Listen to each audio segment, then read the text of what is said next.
నిర్మలా సీతారామన్ పెద్ద మేధావి, అద్భుతమైనటువంటి టాలెంట్ ఉంది.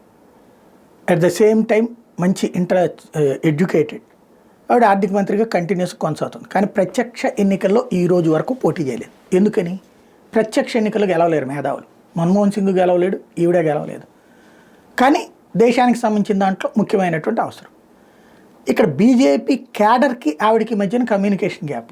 ఎందుకని? మాస్ లీడర్ కాకపోవడం, డైరెక్ట్ ప్రత్యక్ష రాజకీయాల లీడర్ కాకపోవడం. ఇప్పుడైనా బీజేపీ కార్యకర్తలు నాయకులు గుర్తుపెట్టుకోవాల్సింది, ఆవిడ చెప్తున్న పాయింట్ జనంలోకి తీసుకెళ్ళడం. ప్రజల్లో జీఎస్టీ మీద ఒక నెగిటివ్ బాగా పెరిగిపోయింది. ఎందుకయ్యా అంటే బిల్లుల మీదనే కనబడుతుంది ఎంత జీఎస్టీ అనేది. మనం తింటే 100 రూపాయలు తింటే 28 రూపాయల బిల్లు, లేకపోతే హాస్పిటల్లో మెడికల్ ట్రీట్మెంట్ తీసుకుంటే ఇంత బిల్లు, ఆ పక్కన ట్యాక్స్ కనబడుతుంది. ప్రజలు ఇదిగో ఇదేంటి ఇంత దోపిడీ అనేసి తిట్టుకుంటున్నారు ప్రభుత్వాన్ని.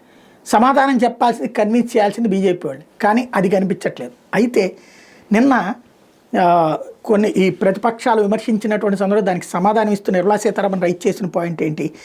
ఒకప్పుడు భారతీయ జనతా పార్టీ అధికారంలోకి రాకముందు, జీఎస్టీకి ముందు ప్రజలు అన్ని పన్నులు కలిపి 15.8% కట్టేవాళ్ళు సగటున.